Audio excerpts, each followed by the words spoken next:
सोचो, तुम एक एयरपोर्ट पे हो, चारों तरफ लोग हैं। कोई लंदन जा रहा है, कोई दुबई, कोई अपने घर वापस।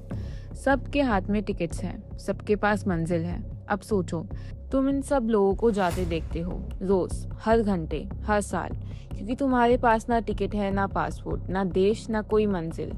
ये एक आदमी की कहानी है जिसने पेरिस के चार्ल्स de Gaulle एयरपोर्ट में पूरे 18 साल बिताए। ना वो पागल था, ना क्रिमिनल, ना टेररिस्ट। और सबसे शॉकिंग बात, जब उसे बाहर जाने का मौका मिला, उसने खुद मना कर दिया। क्यों? यही सवाल आज द वर्ल्ड्स ब्लूप्रिंट पर हम डिकोड करेंगे। मेहरान करीमी नाजेरी की वो सच्ची कहानी जो दुनिया को हिला देती है। ईरान का एक छोटा सा शहर, मस्जिद सोलेमान। यहाँ एक बच्चे का जन्म होता है, मेहरान करीमी नाजेरी। उसकी कहानी शुरुआत से ही अलग थी। उसके वालिद एक ईरानियन डॉक्टर थे और अम्मा एक ब्रिटिश नर्स, जो कभी ऑफिशियली उसकी माँ नहीं बनी। एक नाजायज रिश्ते की औलाद जिसे दुनिया ने कभी पूरी तरह अपनाया नहीं। 1973 में मेहरान इंग्लैंड आया, ब्रैडफोर्ड यूनिवर्सिटी में पढ़ने, और वहाँ पहुँच के उसे पहली बार लगा, यहाँ बिलोंग करता हूँ मैं। अंग्रेजियत से प्यार हो गया था उसे। इंग्लिश कल्चर, इंग्लिश जिंदगी, ये था उसका सपना। लेकिन पढ़ाई खत्म हुई और वो वापस ईरान चला गया।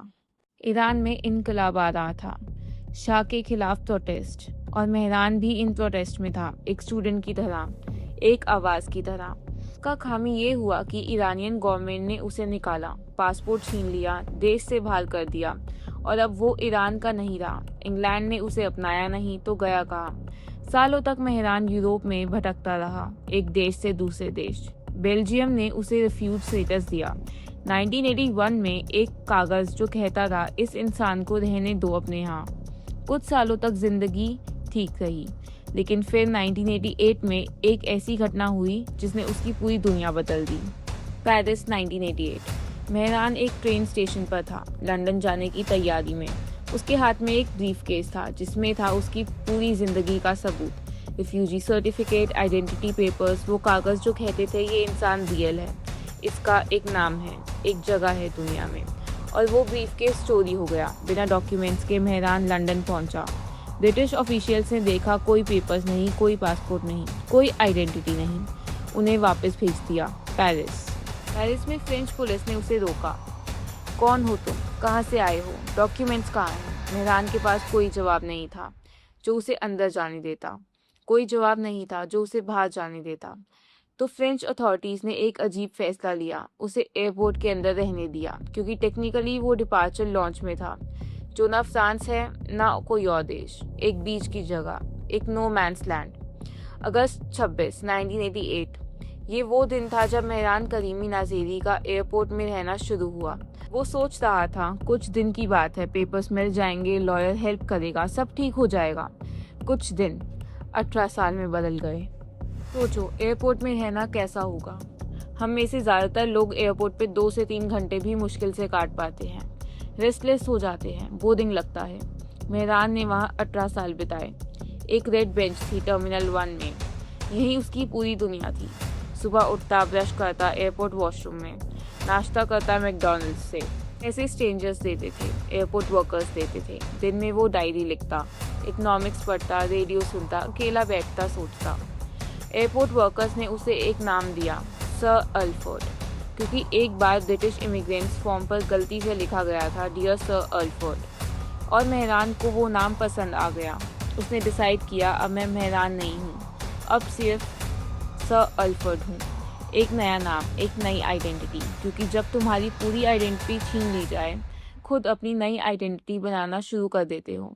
साल गुजर गए, 1989, 1990, 1992, 1995। दुनिया बदल रही थी बाहर। बर्लिन वॉल गिरी, सोवियत यूनियन टूट गया, इंटरनेट आया, और मेहरान वही रेड बेंच पर बैठा रहा। रोज हजारों लोग आते, केसेस लिए, पासपोर्ट लिए, टिकट लिए, और चले जाते। वो देखता रहता। एक जर्नलिस्ट ने एक बार पूछा, तुम्हें दुख नहीं होता? मेहरान ने कहा, मैं यूनिक हूँ, दुनिया में ऐसा केस कोई नहीं, ये मेरी दुनिया है। अब आता है वो पार्ट जो सुन के तुम्हारा दिमाग चकरा जाएगा। 7 साल एयरपोर्ट में गुजारने के बाद बेल्जियम ने कहा, मेहरान आओ, हम तुम्हें रेजिडेंसी देंगे, तुम बेल्जियम में रह सकते हो, जिंदगी शुरू कर सकते हो। मेहरान ने मना कर दिया। क्यों? क्योंकि पेपर्स पर लिखा था ईरानियन नेशनल, और मेहरान कहता था मैं ईरानियन नहीं हूँ, मैं सर अल्फर्ड हूँ। मेरी माँ ब्रिटिश थी, मैं ब्रिटिश हूँ। एक कागज़ पर एक नाम और एक इंसान ने 7 साल की ज़िंदगी एयरपोर्ट पर दाव लगा दिया, सिर्फ इसलिए कि वो नाम गलत था। फ्रांस ने भी ऑफर किया 1999 में, मेहरान यहाँ आओ, हम तुम्हें लीगल स्टेटस देंगे। मेहरान ने फिर मना कर दिया। लॉयर क्रिश्चियन बॉगर्ट, जो सालों से उसकी मदद कर रहा था, हैरान था। मीडिया हैरान थी, एयरपोर्ट स्टाफ हैरान था। आखिर 2003 में हॉलीवुड भी हैरान हो गया। स्टीवन स्पिलबर्ग ने मेहरान की कहानी खरीदी $2,50,000 में। टॉम हैंक्स को कास्ट किया, फिल्म बनी द टर्मिनल। मेहरान अपने बेंच पर बैठा रहता था और एयरपोर्ट के स्क्रीन्स पर उसकी कहानी चल रही थी। वो अकेला इंसान जिस पर हॉलीवुड फिल्म बनी, वो अभी भी वहीं बेंच पर था। वो $2,50,000 मेहरान को मिले, लेकिन उसने कुछ नहीं खरीदा, कोई लग्जरी नहीं। वो वही रहा, वही बेंच, वही मैकडॉनल्ड्स, वही डायरी। कि अब एयरपोर्ट उसका घर था, बाहर की दुनिया उसे डराती थी। 18 साल बाद मेहरान बीमार पड़ गया। एयरपोर्ट अथॉरिटीज ने उसे हॉस्पिटल भेजा। वो बेंच जहाँ उसने 18 साल गुजारे तोड़ दी गई।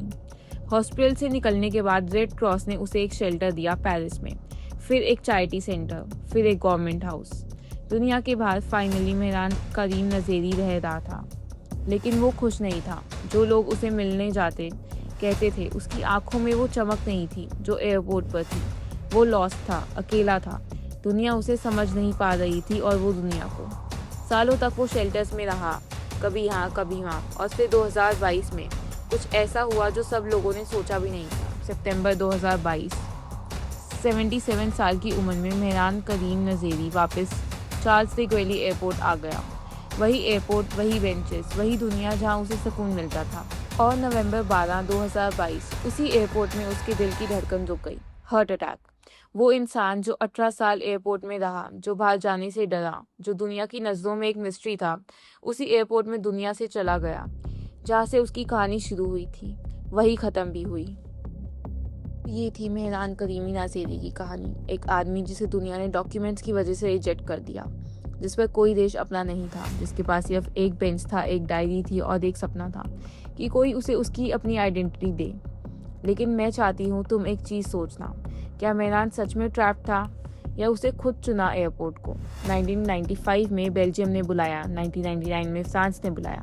डॉक्यूमेंट्स मिल सकते थे, ज़िंदगी शुरू हो सकती थी, लेकिन उसे मना कर दिया क्योंकि वो आइडेंटिटी नहीं था जो पेपर्स पर लिखा था। वो सर अल्फर्ड था, ब्रिटिश प्राउड, अलग। शायद ये सिर्फ एक आदमी की कहानी नहीं है, ये एक सवाल है। आइडेंटिटी क्या होती है? क्या हम वो हैं जो डॉक्यूमेंट्स कहते हैं, या वो हैं जो हम खुद को मानते हैं? मेहरान ने अपनी पूरी ज़िंदगी इस सवाल का जवाब ढूंढते बिताई, उसी एयरपोर्ट में, उसी बेंच पर। जवाब मिला या नहीं, ये हम कभी नहीं जानेंगे। द वर्ल्ड ब्लूप्रिंट पर हम ऐसी सच्ची कहानियाँ लाते हैं जो तुम्हें सोचने पर मजबूर कर देंगी, जो स्क्रीन से निकलने और तुम्हारे दिमाग में घुस जाएंगी। पर आज की ये कहानी तुम्हें अच्छी लगी तो कमेंट में सिर्फ इतना लिख दो, सर अल्फर्ड, उनके लिए जो कभी अपना घर नहीं ढूंढता है। और सब्सक्राइब करो द वर्ल्ड ब्लूप्रिंट को, क्योंकि दुनिया में ऐसी हज़ारों कहानियाँ हैं जो कोई नहीं सुनाता, हम सुनाते हैं।